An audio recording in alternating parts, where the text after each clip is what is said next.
भाई देखिए, यहां पर दो मामले हैं। एक तो ब्राह्मणों की नाराजगी है, संत समाज के अपमान को लेकर जो एक उबाल उठा हुआ है, उसमें संत भी एक तरीके से कहा जाए तो बटे हुए नजर आए। अब यूजीसी के मामले को लेकर तो ब्यूरोक्रेसी भी बढ़ती दिखाई दे रही है। किस तरीके से इस मामले को आप देख रहे हैं?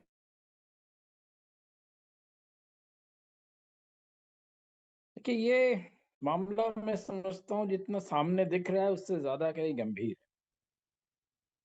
यूजीसी का मामला सिर्फ आज इस जो जातिगत जो भेदभाव का नियम लेके आए हैं उसी से नहीं है। यूजीसी का मामला जो है, नेशनल एजुकेशन पॉलिसी जब से लागू किया गया है 2020 से, तब से है।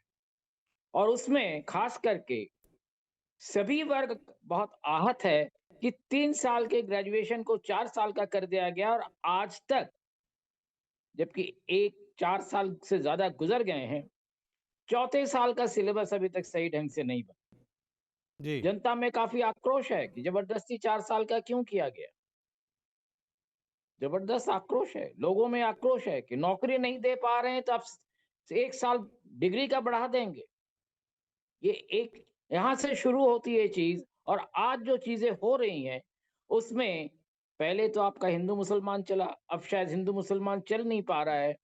तो जातिगत विभेद को लेकर एक नए तंत्र जो है वो सामने आ रहा है, और उसका उद्देश्य यही है कि जो गलती हो गई 4 साल की, उसको किसी तरह से उस पर मिट्टी डालना है। क्योंकि 4 साल का मतलब है कि एक एक बच्चे पर 3 लाख करोड़ का उनके पेरेंट्स पर एक सालाना खर्चा बढ़ जाता है, और सरकार का भी इतना ही खर्चा बढ़ता है। तो इन सब चीजों का कोई जवाब नहीं है, तो जातिगत चीजें ले आओ, धर्मगत चीजें ले आओ, और उन पर लोगों को भिड़ा दो, और उस पर बातें होती रही, और असली मुद्दा जो है वो दब जाए। सवाल है कि 4 साल का डिग्री कोर्स लेकिन आप जो कह रहे हैं बात कोई सर की, ढंग से नहीं बनाया गया जिन कभी भी, सवालों पर और उसको जवाब नहीं तीन मिल साल रहा, रखे। दूसरी उसके चीज सामने मैं भी मुद्दे आ खड़े रहा हूँ कर दिए आपके गए, लेकिन मुद्दे इसमें पर। नुकसान तो सरकार का ही होगा ना। अगर चुनावी और सियासी लिहाज से भी देखा जाए तो यहाँ तो बेशक फंसी हुई है सरकार का होगा, बीजेपी। उसका होगा। सरकार ये समझ के तो नहीं करती है चीज। नुक जब कोई चीज लेकर आती है तो वो यही समझता है कि उसको उससे फायदा होगा। उनको लगता है कि जब जातियों की बात सामने आ जाएगी तो बाकी मुद्दे ढप जाएंगे।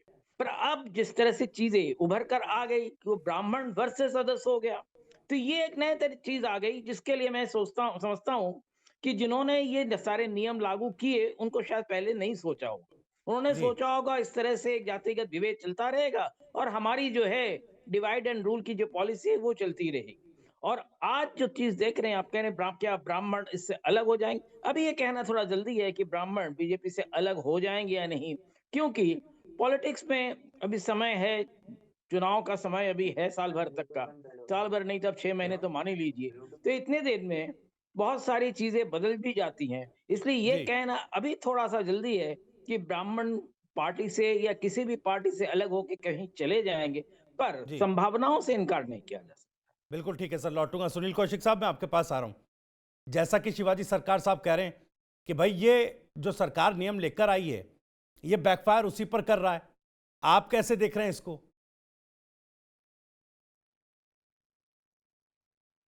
सर, अनम्यूट कर लीजिए कौशिक साहब। बंद कर लो डैडी ब्लूटूथ। कौशिक साहब, अपना माइक अनम्यूट कर लीजिए प्लीज। जी बोलिए सर।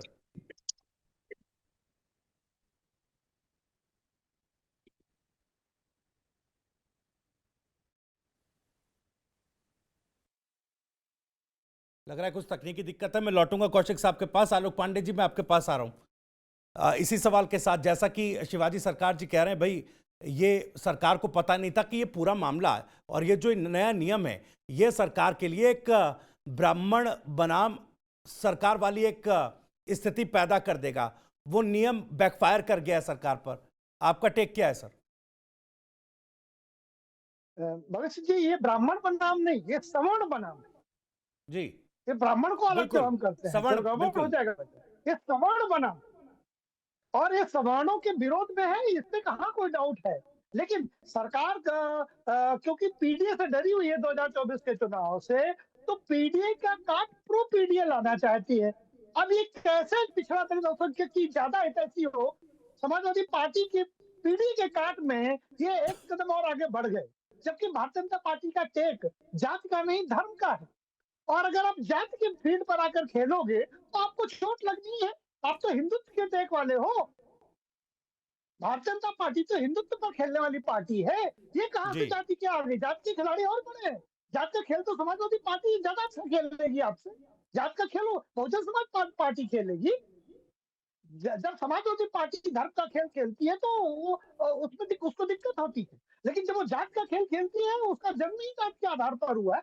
भारतीय जनता पार्टी का जन्म जातीय विद्वेष पैदा करने के लिए नहीं हुआ। जातीय विद्वेष खत्म करने का एक ये ढिढोरा पीटते कि हम तो जातिवाद खत्म करके हिंदुत्व को लेकर के आ रहे हैं। और आप यूजीसी जैसा काला कानून, ये रॉलेट एक्ट पार्ट 2 है। जैसे अंग्रेजों ने कहा था, बिना अपील, बिना वकील, बिना दलील आपको जेल हो जाएगी। इसी तरीके से ये सवर्ण के बच्चों को बिना जी अपील, बिना वकील, बिना दलील के जेल भेजने का षड्यंत्र है। अब ये भारतीय जनता पार्टी के कितने नेता इसमें शामिल हैं, क्या उनकी राजनीति है, लेकिन इसका असर भारत के प्रधानमंत्री पर और उत्तर प्रदेश के मुख्यमंत्री पर आना तय है। उत्तर प्रदेश में ब्राह्मणों ने अपनी खून पसीना लहू, सवर्णों ने अपना खून पसीना लहू सींच कर इस पार्टी को तब तक खड़ा किया जब ये तीसरे चौथे नंबर की पार्टी होती थी। आज ये वो एहसान भूल गई और इस देश के कानून संविधान के ऊपर बढ़ गई। Article 14 equality for the law की बात करता है कि जी कानून के सामने सभी बराबर हैं। जी अब कानून के सामने जब सभी बराबर है, स्कूल में पढ़ने वाला सवर्ण बच्चा ही अपराधी होगा, ही शोषणकारी होगा। इस नीच के तहत नियम बनाने वाली भारतीय जनता पार्टी कैसे कहेगी कि वो संविधान को लागू कर रही है? फिर समाजवादी पार्टी का वो टेक, कांग्रेस का वो टेक सही हो जाता है कि भारतीय जनता पार्टी संविधान को न मानने वाली पार्टी है, संविधान की धज्जियां उड़ाने वाली पार्टी है। क्यों न कहा जाए कि भारतीय जनता पार्टी ब्राह्मण विरोधी है, सवर्ण विरोधी भी हो गई और संविधान विरोधी भी हो गई। तो इनको बहुत जल्दी अपने करेक्शन को ठीक कर ले, वरना 2027 में भारतीय जनता पार्टी पूर्ण बहुमत की सरकार तो बना ही नहीं सकती। हो सकता जी है इन्हें विपक्ष में बैठना पड़े, उत्तर प्रदेश में और 29 में लोकसभा में भी। चलिए ठीक है सर, कोर्स करेक्शन की जरूरत है ये आप कह रहे हैं। सुनील कौशिक जी, आपकी प्रतिक्रिया चाहूंगा इस पर पहले। देखिए, पहले तो ये सबको समझना पड़ेगा कि ये भारत सरकार का नियम नहीं है। भारत सरकार ने कोई एक्ट नहीं बनाया है, भारत सरकार ने कोई नियम संसद में पास नहीं किया है। जी ये विश्वविद्यालय अनुदान आयोग यूजीसी ने रूल्स बनाया है। तो ऐसा नहीं है कि जो नियम बना दिया वो बदला नहीं जा सकता। भारत सरकार उसकी समीक्षा कर रही है और निश्चित तौर से मुझे लगता है कि कोई भी असमानता खत्म करने के लिए बड़ी असमानता को जन्म नहीं दे सकते। जो भी कुछ अनुदान विश्वविद्यालय अनुदान आयोग ने जो भी नियम बनाया है, निश्चित तौर से वो संवैधानिक विरोधी है। इसमें कोई दो राय नहीं है। और जो कुछ भी विरोध देश में कोने-कोने में देखने को मिल रहा है, मुझे लगता है कि सरकार तक बातें पहुँच रही होंगी और सरकार यदि अनसुनी करती है, अंधी-बहरी हो जाती है, तो हमारे देश की न्यायिक व्यवस्था इतनी अंधी नहीं है। बहुत सारे ऐसे नियम कानून हैं जो हमारी भारतीय संवैधानिक व्यवस्था के चलते हुए जब लोग वहाँ पहुँचे हैं, तो उच्चतम न्यायालय ने उसको बदला है। दूसरी सबसे महत्वपूर्ण बात है कि जो कुछ भी इस समय हो रहा है देश में, या हम उत्तर प्रदेश की बात करें, तो लोग इस्तीफा दे रहे हैं, कोई उनके पक्ष में दे रहा है, कोई उनके विरोध में दे रहा है। ये कहाँ से निकल पड़े? तब से ये लोग कहाँ थे? कौन-सी पार्टी ब्राह्मण के पक्ष में है? कौन-सी पार्टी ने ब्राह्मणों का सहयोग किया?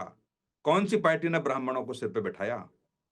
बहुजन समाज पार्टी को पूर्ण बहुमत की सरकार बनाई, ब्राह्मणों का मोह भंग हो गया। ब्राह्मणों के साथ क्या हुआ? देखा नहीं? 3-1-10 के मुकदमे, फलाना-ढिकाना ये सब चीजें चली उस समय। समाजवादी पार्टी की पूर्ण बहुमत की सरकार बनाई। समाजवादी पार्टी के नेताओं ने क्या किया? कोई एक ऐसा नेता है समाजवादी पार्टी में ब्राह्मण नेता जिसकी सीधी चलती हो ब्यूरोक्रेट्स के साथ? जब लोग वहां पहुंचते थे तब मंत्री भी वरिष्ठ नेताओं से सिफारिश करते थे, चाहे रामगोपाल जी हो, चाहे शिवपाल जी हो, चाहे आजम खां हो, चाहे अखिलेश जी हो। मंत्रियों की भी हिम्मत नहीं थी कि ब्यूरोक्रेट्स को सीधी बात कर ले और ब्यूरोक्रेट्स उनकी सीधी सुन लेते थे। जी अब भारतीय जनता पार्टी की सरकार आ गई, भारतीय जनता पार्टी की सरकार बना दी, वहां भी वही हाल है। आखिर में जाएंगे कहां ये? कौन सा इनको सिर पे बैठाने के लिए तैयार है? भारतीय जनता पार्टी से मोह भंग हो गया तो सपा के साथ जाएंगे कि बसपा के साथ जाएंगे या कांग्रेस के साथ जाएंगे? यदि पिछला रिकॉर्ड उठा के देखेंगे तो किसी ने सिर पे ब्राह्मणों को नहीं बिठाया और सारी पार्टियों पे भरोसा किया। तो ये ब्राह्मणों को समीक्षा करनी पड़ेगी कि निश्चित तौर से आपके साथ कौन बड़े नेता आपके वर्ग के हैं जो आपकी लड़ाई लड़ रहे हैं। मुझे बहुत अच्छे से याद है 2018 में माननीय उच्चतम न्यायालय ने एक आदेश पारित किया था SC/ST एक्ट को लेकर के।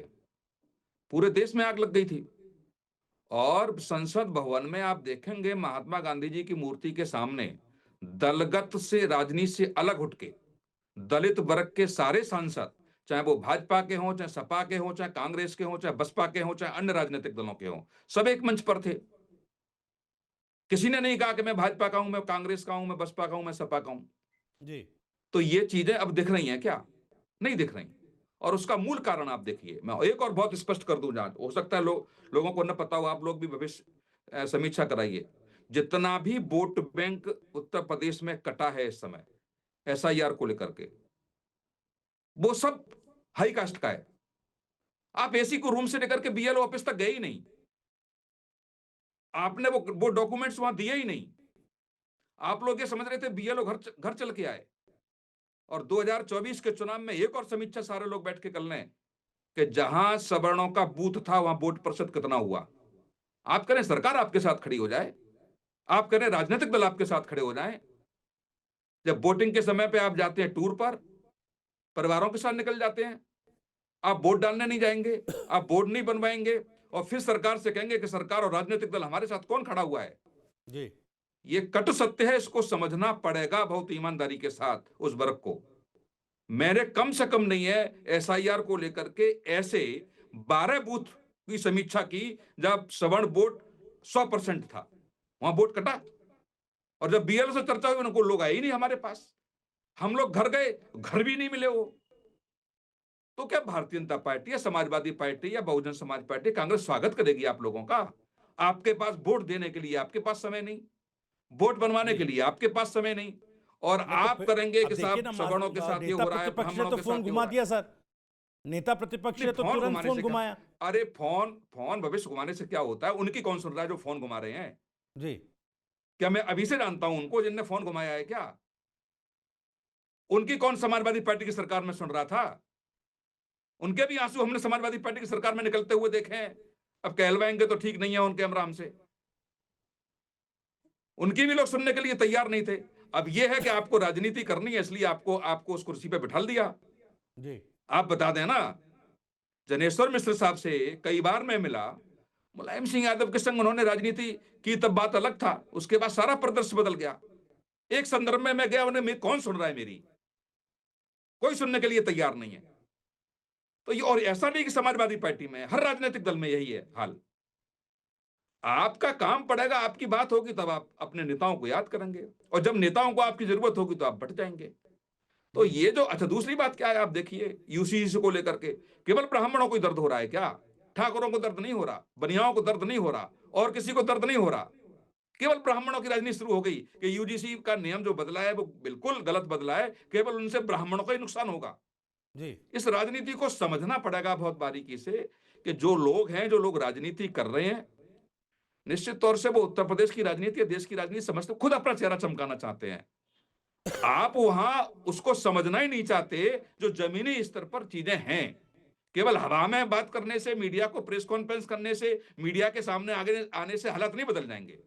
हालात जब बदलेंगे निश्चित तौर से जब उन बारीकियों को आप समझेंगे कि अब देश की और प्रदेश की राजनीति में जो वर्चस्व आपने खोया है वो क्यों खोया है, कारण क्या है उसका, इस पे आप समझिए ना। आप वोट डालने नहीं जाते, आप वोट बनवाने आप नहीं जाते। थोड़े में ज्यादा स्वाद यही तो है इसकी खास बात। वाओ मामा क्या स्वाद है, अरे मेरे राजा राजा प्योर मसाला, ये है सीक्रेट रेसिपी MDH का जीरा सिर्फ जलजीरा मसाला। सिप सिप जीरा सिप